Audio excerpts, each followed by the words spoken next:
Thank you very much. Shalom, greetings to you all. Well, it's nice to know there are other Turtle fans out there. Not the chocolates, but the band. Boy, they were great. And several questions about the betrothal scene came up, and how it was like the Moses scene at the Midianite well of Jethro, except it was Rebecca watering the camels. Well, excellent observations. The betrothal scene plays out time and time again. It's a tried and true formula, except this one has certain differences. First, we know this was a later addition because camels were not used in the patriarch era. And as we mentioned, this is reversed. The girl performs the heroic betrothal task, and the other party isn't even there. Isaac is still at home. But yes, the similarity in parts and meaning is striking. As will be another episode this week where we have the third of the 3 sister-wife episodes, with Isaac, Rebekah, and Abimelech, the Philistine king, and yes, that was the same name as the Philistine king in the Abraham episode. As Ronald Reagan would say, here we go again. So is this different? Or is it a replay?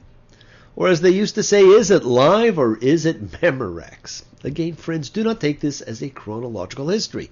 It just doesn't work. Also, I do believe with the alteration of the betrothal scene and the nature of the miracle dictated by the sojourner, that Abraham's servant in this instant may very well have been an angel. And friends, a book that was filled with incredible angelic tales suddenly has no more. You will not read about them again in the normal flow of the writing. And don't forget, the angel who handled the death of the firstborn in Egypt was originally God and not an angel. Why are they gone? Where have they gone? I don't know about you, but I miss them. And speaking of miracles, I was asked a great question about miracles. I really had to put my thinking cap on. I think we all tend to jump to the immediate definition of them as being in the realm of supernatural types of acts, not explained by the regular law of physics, but they are not all in that category. And of course, the skeptics and followers of Baruch Spinoza would subscribe to the belief we call things miracles, for which we haven't figured out what the likely cause really is. And fans of A Course in Miracles would subscribe to the belief that a miracle is a shift in perception from fear to love. Now, regardless, I think it's a miracle that so many of you listen, watch, and enjoy my weekly rambling, so thank you. Now, this week, we'll watch as Isaac bestows his famous blessing on his son Jacob, and it ends, "Cursed be everyone who curses you, and blessed be everyone who blesses you." The Abraham blessing we read before, and which we will see again, as we said, issued by Balaam when he's called upon to curse the Israelites. Friends, we are witnesses to history, the history of family, the members within that family, and the impact and effect it will have. We are observers to true transformation.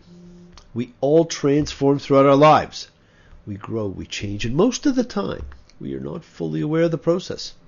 Our old personality patterns change without effort on our part, in proportion to the depth of awareness that we bring to them. And thank you, Nanette, for your fantastic comments and question. My head is still spinning in the directions one can go with it. I would have loved to be part of that discussion group. And let us all send healing energies out to Cassia, who needs all the healing we can send her, and anyone else you know who may need healing energy. Misha berach avotenu, makor habracha imotenu. May the source of all who bless the ones before us bless those in need of healing, the renewal of body, the renewal of spirit. Now we're about to reach a watershed moment, my friends in the Torah, in an innocently enough titled parsha simply called Toldot, the records, oft simply translated as genealogy. Well, this is not the first genealogy or record list we've seen. We had one from Adam to Noah, and then from Noah to Abraham. And those took us from creation to destruction, and then from the transition of the antediluvian era to the beginning of the modern story of family, of spirit, of freedom, perhaps of selfishness. And in so doing, this Toldot jumps to a most incredible tale of karma. If you did not believe in karma before, it is pretty hard not to after you read this. Tale as old as time, song as old as rhyme. This is a tale of deception, setting in motion a karmic chain of epic proportion. And it is classic. And it's a still experienced tale about a son who does everything he can for the love and validation of a father and ends up getting neither.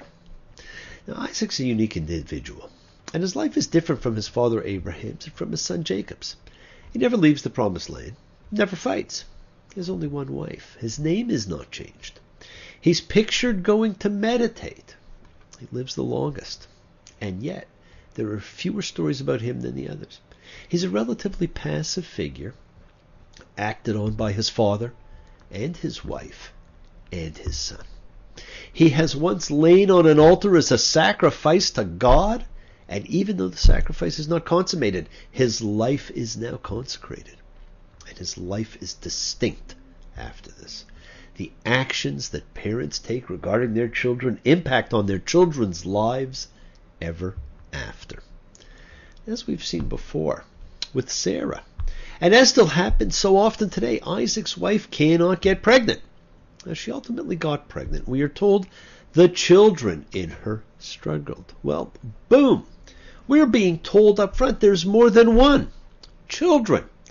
So she went to inquire of the Lord. And friends, Rebekah hears the voice of God before Isaac ever does. A man who had the most unique relationship with God since Adam has never heard his voice. Now, Rebekah's is the tale of twins. While we were introduced to the destructiveness and dysfunction of sibling rivalry with the very first siblings, Cain and Abel, now we see what happens when we have twins. Twins are different. Tell this story, but tell it outside the context of the Bible.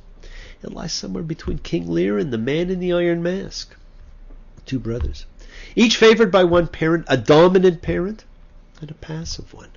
One manipulated through love and deception. It is a story that goes against our moral compass. Tell the story, and most will say the deceiving brother is horrid and deserves whatever happens. Daniel, my brother, you are older than me. Do you still feel the pain of the scars that won't heal? Your eyes have died, but you see more than I. Daniel, you're a star in the face of the sky. The great Bernie Taupin and Elton John. Now, without knowing, a theme has been replaying, one that supersedes man's law. God preferred Abel's sacrifice to Cain's. That is, the youngers over the elders. Abraham made his sole heir Isaac, the younger, over the elder. That'll be taken to new heights in the future in a series of incidents, events, karmic relationships evolve because of this. So who says the eldest should be the first? Well, they're not the same. We translate them the same, and that, you will see, is misleading. Now, the law of eldest is man's, not God's. Perhaps God's is to honor based on merit instead of based on order. Man decided the eldest had the right of inheritance to prevent feuding. It was known there was an order to things. Successful or not is another discussion.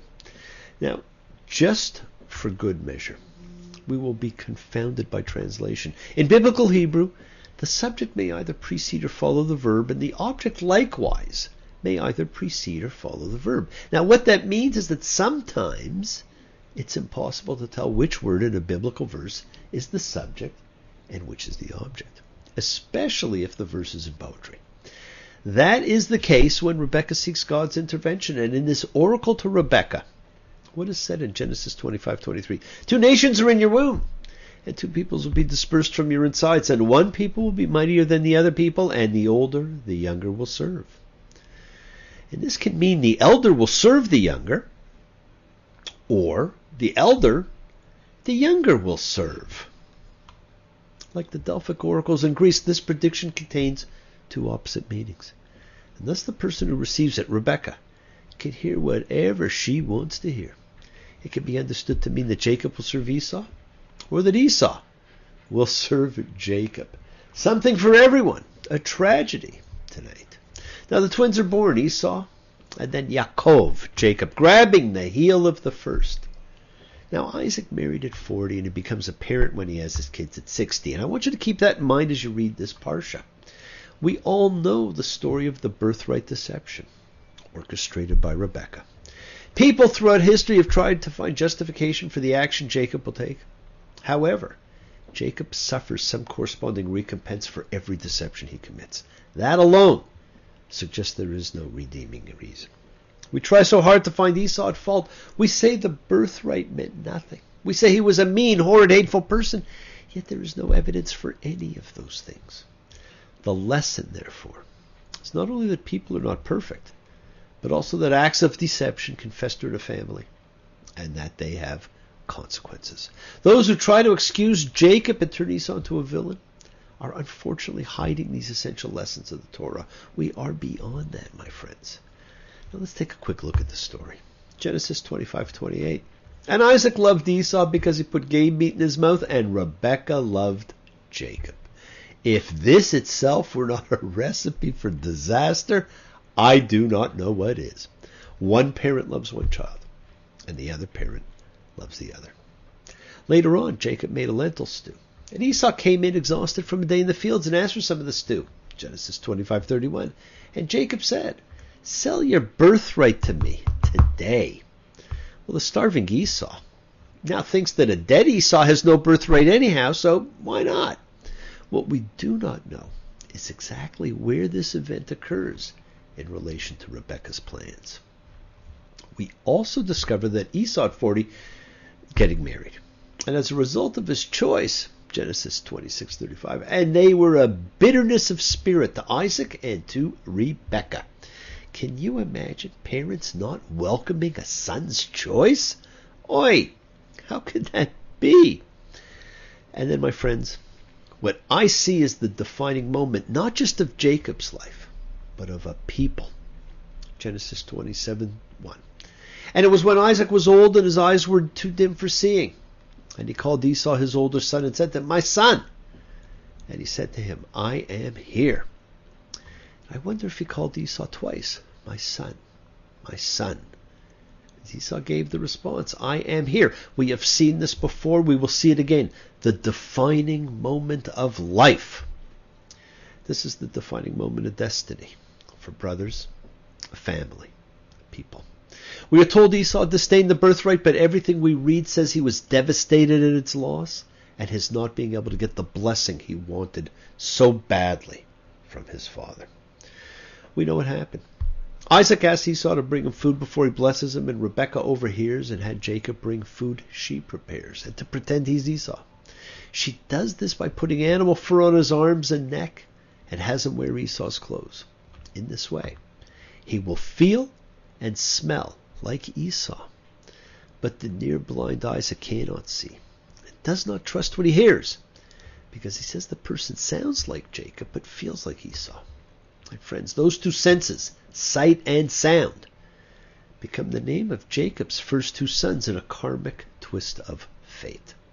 Now, notice, Jacob is hesitant, but not because it is morally wrong. Genesis 27:12. Maybe my father will feel me and I'll be like a trickster in his eyes, and I'll bring a curse on me and not a blessing. No, it's not about moral fiber, but because of fear, the enemy of us all.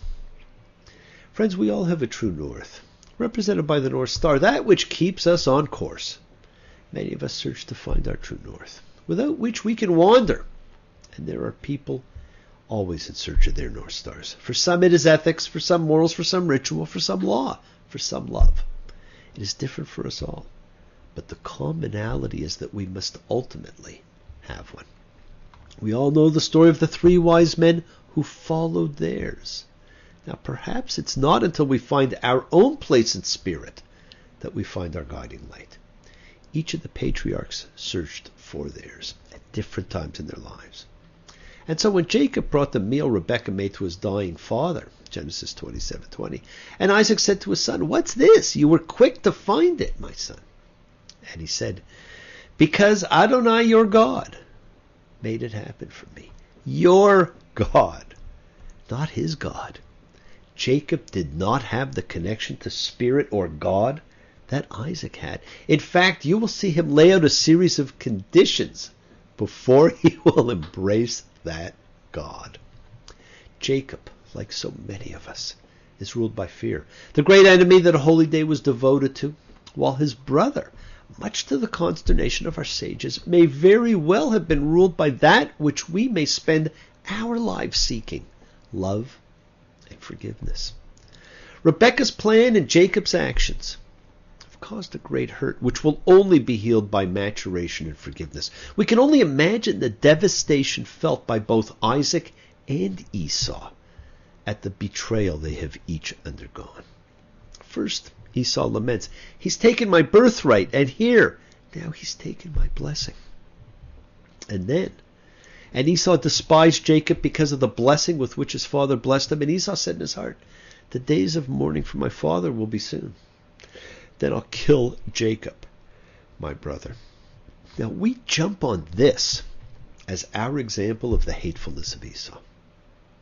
Rebekah tells Jacob to flee to her brother Laban and stay there until Esau calms down. And again, guilt and fear become the companion of Jacob's future. And not finished manipulating, Rebekah tells Isaac to send Jacob away to find a wife so he won't marry locally. Now that's something we heard before. It's simply more deception. As Sir Walter Scott said, "Oh, what a wicked web we weave when first we practice to deceive." They sent Jacob off to marry a cousin, and so hearing this, and believing this to be a portal to the love of his parents, Esau takes a new wife for himself, also a cousin. But that was not the key to getting the love from his parents that he sought so badly. Friends, from the minute we are born, and no doubt before, we need to attach to the love of our parents. It, not a mother's milk, is what nurtures and generates the life force within us. I hear from many how hard they fought to try and obtain the love of a parent and sought it their whole lives. Sometimes from parents who simply did not know how to communicate, and sometimes from parents who themselves did not know how to love. Maybe your daddy never held you like he should. Maybe your mama just held on the best she could. Every soul is a secret. Give it away or keep it, but yesterday's gone, so tell me why. You carry the weight of the world. The Weight of the World by Ringo Starr. So many carry the weight of the world. Express your love. You have no idea of the power it contains. You see, parents and children really have simple roles in life. And they're different. A parent's role is to love their child. And it does not matter if the child reciprocates. A child's role is to grow, to learn, to become independent and fearless, and then do the same for his child, to simply love him. This is an incredible moral tale encompassing fear, love, forgiveness, and karma, and how worlds can turn on decisions and misunderstanding. The world is sacred, my friends, and so is everything in it. Express your gratitude, light a candle, make a wish, celebrate your life and the lives of those you love. Share your feelings with them. Live free, be free, honor your freedom, be well, be happy, be blessed. Share and honor the light and all who live in the light and continue to shine.